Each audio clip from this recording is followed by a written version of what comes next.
Hey, what's up guys? Today is a gloomy day.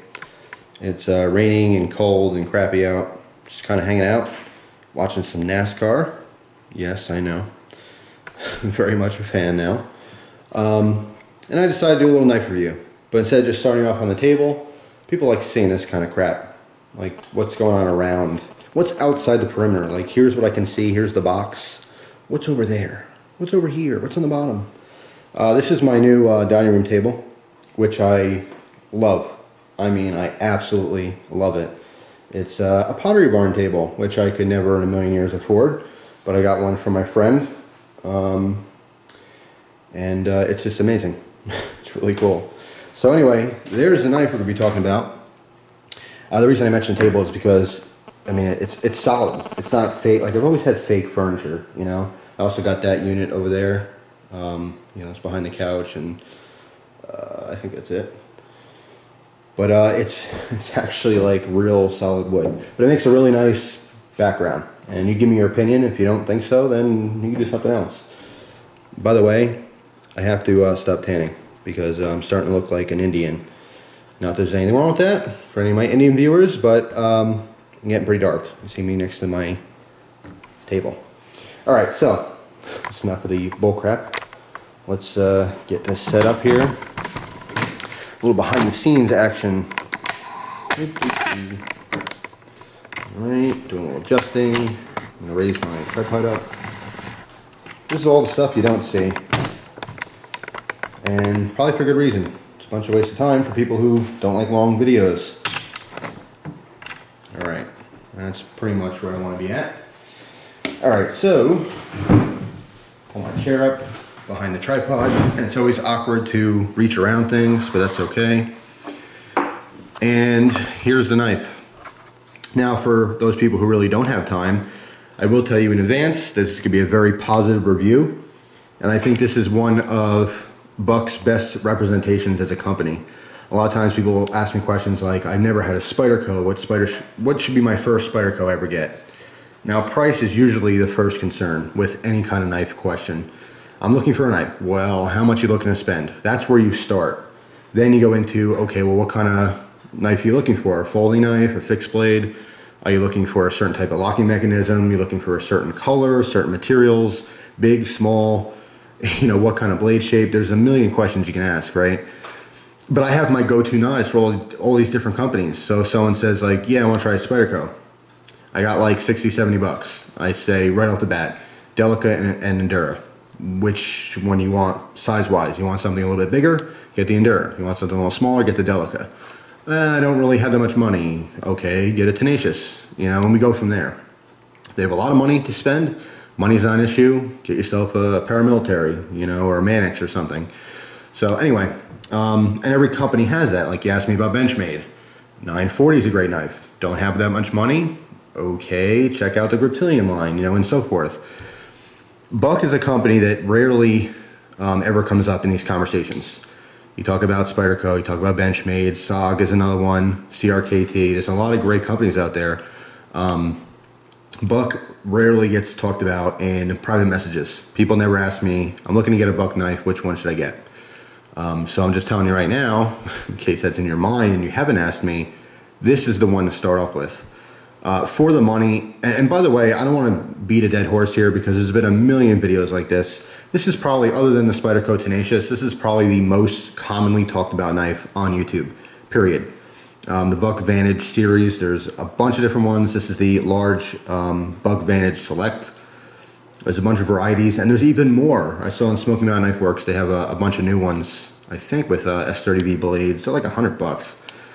I don't know about buying that one, but this one for $20 to $30 most places, fantastic, absolutely fantastic. I think I saw it on Blade HQ for like $26.50, so just ridiculousness. Awesome. There's a lot I like about it. There's a couple things I don't like about it, and that's why I'm making the review, so we can talk about that.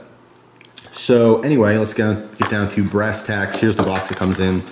Couple things I like about the box. Big old American flag, because I'm American. And it says all over the box. I say it says all over the box. Oh, yeah. made in USA, Vantage Select. This is where this stands out compared to, say, the Spyderco Tenacious. And right off the bat, I will tell you, comparing those two knives together, because I've touted the Tenacious for a long time now, I like this knife better than a Spyderco Tenacious. And that will probably shock a bunch of people, and a bunch of people will probably be shaking their heads going, oh my god, no way. Spyderco is where it's at. Spyderco makes some fantastic knives.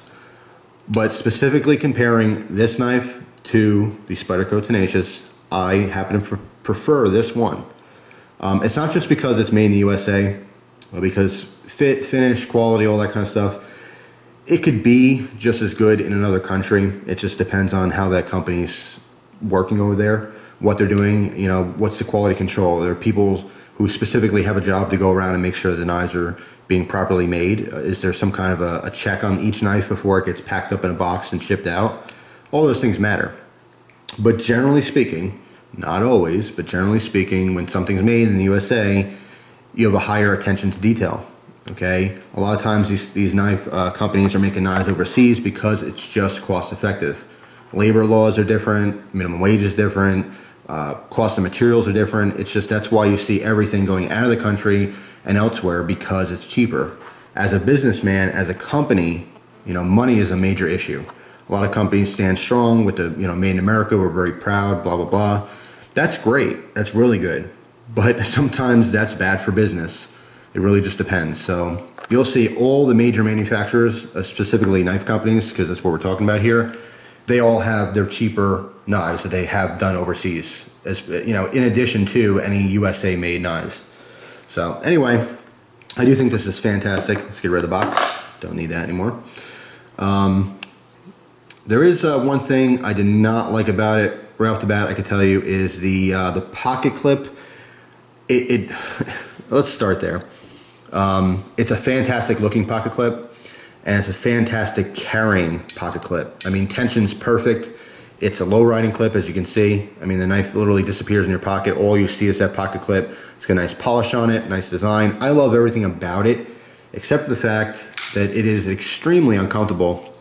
At least for me, in my hands, I have a bad hot spot right here. The corner of the clip, it's not sharp or anything, but when I squeeze down this knife, and I've tried different positions, I tried rotating a little bit in my hand, and I just cannot get comfortable. That pocket clip digs into my, right here on my palm. So not liking that. I did swap it to the other side for left-hand carry, even though I carried it in my right pocket.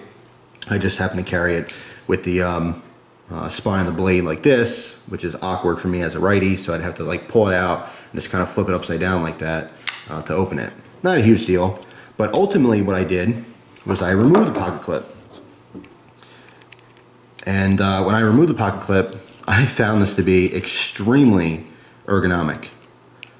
And I don't do this often with large folding knives, but when I did carry this and EDC it and use it, I had it just loose in the pocket. All right, you can see the pocket clip. This is how you would, just 2 screws on the spacer. And you can have this, you know, flipped over to either side. It's a really nice design. I like the design. It's just so happens with this specific knife, it didn't carry very well. Or excuse me, didn't be very comfortable or ergonomic in my hand. Now here's another issue. See, it kind of flipped off. I'll talk about that, this flipper. Not my favorite flipper. There's really not much sticking out. And we'll talk about that in a minute, but I want to talk about the pocket clip still. Without the pocket clip, holy crap, is this comfortable. I mean, just really, really melts in the hand. There's no extreme finger trolls here or anything. It's just really nice. The corners are adequately rounded. There's no hot spots or sharpness anywhere on the handle here. Just really nice. By the way, liner locking knife. I've had no blade play in any direction. This locks up really tight. One thing that's very common with these is it's not centered. This does not bother me one bit. I know it freaks a lot of you guys out. You're like, oh my god, pulling your hair out. Why can't I get this to be centered? You know, you can adjust the pivot a little bit, you'll get it, oh, it's perfect. And then you'll find it's hard to pull out, or it's too loose and you have blade play when it's open. This is how it, you know, this adjustment that we have right here is perfect. That means that it's not centered. I have some OCD type things in my life. This is not one of them. Ironically, as much of a knife guy as I am, I don't mind a blade that's not centered. As long as it's not scratching the side of the blade from hitting the liners or something, doesn't bother me. I know it's gonna freak you guys out though, so I have to show you because this is a review of the knife. Let's talk about that flipper now. There's not a whole lot of meat coming out of there, all right? So there's not a whole lot to hang on to. Now, if you just quickly grab your knife and try to flick it open, you usually get about a 75% open rate here. I find that I have to purposely put my finger above the flipper, push down hard, and then slide into it to get that full open. All right, now it doesn't have to be that dramatic where I go, oh, here it is, and then I gotta come down. It's not like that. I can't just pull it out of my pocket and quickly open it, because that's what happens. Also, it's nice and polished, so it's slippery. Yeah, it's hard to get to. Small and slick. Not the best thing in the world. But consciously, after holding this knife and using it and carrying it, I'll put my finger above the flipper and work my way down into it. And it works every time. It's not a problem anymore. I just needed to get used to it. Definitely takes a little bit of practice there. Of course, if you quickly get into the flipper and use a little wrist action, then it's never going to be an issue. But when I flick my knives open, generally I like to do it without having to move my hand. That's the whole coolness of having a flipper, is that you're not whipping it open. Of course, you can, you know, it's easier in the reverse grip like this if you pinch it low. You can do that like cheap knife open kind of deal, or you can kind of flick it open like that. And if I do it off camera, you do it even more efficiently. But it's not something you want to do all the time, and it will loosen up your blade. If you flick these open really fast like that, constantly, you will develop a little bit of blade play. It's wear on, you know, metal on metal, so not something, I mean, it's fun, it's cool. It's something you might do when you're bored, flicking them open, but they do wear down on your parts. Other than the little flipper on the back, you have the oval opening hole, which is very effective. It's a little bit close to the frame here. I think that to improve this knife, if you need to improve it, I would shave down more of the handle material here or come in on a steeper angle so that the meat of your thumb has more room to get in there to grab that. Again, we're talking about a very polished up blade here, which I really like the looks of and the feel of. But when using the flipper as well as the opening hole, it's slick. Okay, so it's easier, not really easy, but it's easier to slip off. Okay, both in the opening hole as well as the flipper. Okay. The pro to the polish job is that it's extremely comfortable on the thumb. There's no jimping or anything. Some people won't like that. That's okay with me. It's not a huge consideration. It's extremely smooth. It almost feels Sebenza-ish, okay, with that rounded spine, or even like the Morpho, the Benchmade Balisongs that have the rounded spine. I love that feeling. This is such a high polish. And you can see it's kind of two-toned because your grind here is a satin, but you can see that high polish on the flats. So really sexy looking, blade shape, very simple, very clean, feels great, looks good overall. I think it's a good looking knife. It's very smooth overall, so it's not extremely grippy if you're very into tactical and aggressive G10 and jimping everywhere. This is definitely not for you. But I think it functions great. I love the detent on this. It almost like it clicks in when you close it. I mean, it's just, it's a really great feeling. It just feels secure, you know? But it's not extremely deep or anything. Like I said, you can flick this open relatively easily if you wanted to. But it just has such a good feeling. I mean, the lockup feels good, and then when you close it, it's like it clicks shut, which I really like. These little lines in here, they don't add anything for grip. It's nothing. It's more aesthetics and just overall look of it. It's pretty cool. I don't have a problem with it. It's not like it doesn't blow me away, but it's not ugly. I think it's a slick looking knife. A little late for specs and stuff, but let's get into that real quick. The blade steel here is a 420 HC, and I've talked to this before. No one, I mean no one, does 420 HC or any 420, you know, like Buck does with their heat treatment.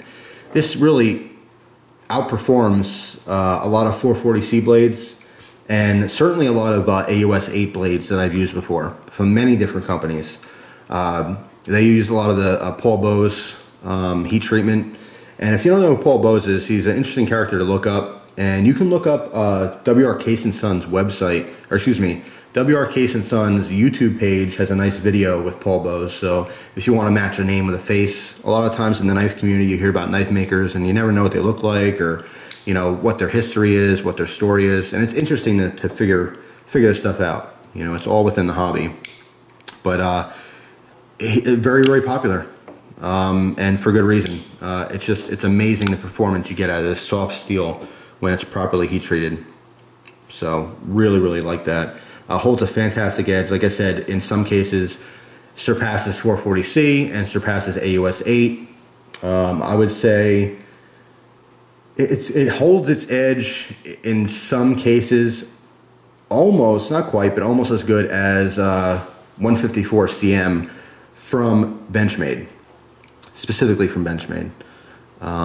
But it doesn't hold, it doesn't hold it forever. I'm not trying to say it's the best. I'm just saying for what it is, it's the best you can possibly, the performance you get out of this steel is the best you'll get it anywhere. You will not find better 420.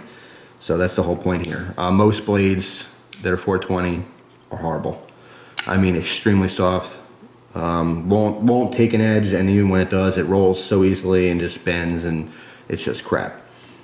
But really good. Blade on this one, this is the large version. It's 3.25 inches, which is the same as 8.3 centimeters. Yes, I'm gonna give you some centimeter specs too. I'll even throw in the grams, the weight in grams. I realize that people watch these videos from all around the world and they appreciate that kind of stuff. And occasionally I don't do it, but today I am. 3.25 on the blade, or 8.3 centimeters. Little under 5 inches closed length, 4.38 inches or 11.1 centimeters. And the weight is 3.7 ounces. We have full stainless steel liners, nothing's milled out or anything like that. All right, that equates to 107.3 grams. Glass reinforced nylon handle, and you'll see that a lot. Basically Zytel, it's just Zytel's a name brand of it. I don't think I've ever heard of any case where this cracks, breaks, splits, whatever. I mean, most folding knife materials, all these synthetics, they're all the same as far as durability. The difference between, a Zytel type material and G10 and carbon fiber, yes, certain materials are stronger, like they're literally stronger, but are you really putting impacts on your knife? Are you throwing them on the ground? Are you running them over with cars? I mean, what are you doing with your knives? I've never had one break on me, ever. The only knives that I've had break were literally just plastic, like run-of-the-mill, like kids' toys plastic on really cheap Chinese-made knives. Other than that, any kind of new age synthetic, you're really looking for texture and weight as opposed to durability. They're all durable. So I have no problem with that. Like I said, overall, it's a very smooth knife. It is comfortable. I do like it. Made in USA for less than 30 bucks. The blade shape, the overall size, the lockup, the detent, I mean, everything collectively, I do prefer this over the Spyderco Tenacious now. And this review is brought to you by Tex Grebner, because I know he's really getting sick of cold steel knives, and he's been begging me to do a review of this for probably a year now. So Tex, this one's for you, buddy. Go get yourself a buck Vantage. I'm sure after saying that I'll get a nice message from him with all kinds of polite words in it. Kind of an inside joke. But anyway, yeah, Buck did a great job with this whole line. Some of the varieties, some of the more expensive ones, you get different steels, you get slightly a little tweakage here and there. I think this is where the best value is. I don't like using that term, value blades, because obviously other people use that. I don't want to be like a copycat or anything. Not that it matters much, but yeah, it's a very, very good knife for the money. And if someone ever shows any interest whatsoever in Buck knives, one or two knives you have to try from Buck. If you try Buck knives, there's one you have to try. It's the Buck 110 folder. Just classic. I mean, it's a beast. It's a heavy, it'll pull your pants right down around your ankles. But it is so worth trying. 30 or 40 bucks. That knife is so iconic. It's like, it's just as popular or just as well known in the world as like a Swiss Army knife. You can totally not be into knives at all, but pretty much 3 knives. Swiss Army knives, Bowie knives, which is just basically any big fixed blade you consider a Bowie knife as a non-knife person. And of course, or you maybe consider the Crocodile Dundee knife. And then lastly would be the Buck 110 lockback. But other than that, you want to try something a little bit more modern or a little lighter, you know, a little more tactile, definitely try out the Buck Vantage. I think the Select is probably the best option of all of them because it's the most affordable. Like I said, I don't personally think that the steel upgrades is worth the jump in price tag. There's so many knives out there, too many knives to really justify getting a $100 Vantage variant. That's just my opinion though, of course. By the way, Torx screws here, the Torx bit size for the pocket clip is a T6, in case you're wondering. If you have a Buck Vantage, which you probably do, if you're watching knife videos on YouTube, I'm sure you've seen this and bought it at some point, or at least know someone who has it, try it without the pocket clip. I mean, for me, certain knives, the pocket clip is an issue with hot spots. It hasn't happened to me in a long time, but for some reason this one just kept pinching me and rubbing on my hand. It just was horrible using this knife. And I'm talking like actual, like, you know, cutting hard and constantly moving around. It's just really wearing down on my hand. Did not like it. But without the clip, it's fantastic. I hit on that, take the clip off, I'll just put a lanyard on it. No, I won't, because there's no lanyard hole on this one. Something that's so commonly seen these days, sometimes you don't have one, you go, hey, what the heck, man? Where's the lanyard hole? And most of the time I don't use it. The one knife that I really want to use it, it's not there. But it is what it is. Fantastic knife. I highly, highly recommend trying this out. If you're one of those people who has, you know, dozens of knives, hundreds of dollars worth of knives, spend 20 or 30 bucks and try this one out. This makes a fantastic beater knife, a knife that you can get all kinds of glue and crap on it and just not worry about it. Sharpens up very easily and holds a very decent edge, specifically for its price range. So there's not much I don't like about it except for that pocket clip. Everything else is pretty dandy. Fantastic knife. So that's it, guys. Thanks for watching. I appreciate your time as always. I'm gonna go back to my NASCAR race here. I'm in a NASCAR pool. So hopefully some of my drivers are gonna do good. And we will see. Anyway, that's all. Thanks for watching. I'll talk to you guys soon. Hope you enjoy the rest of your day. Take care.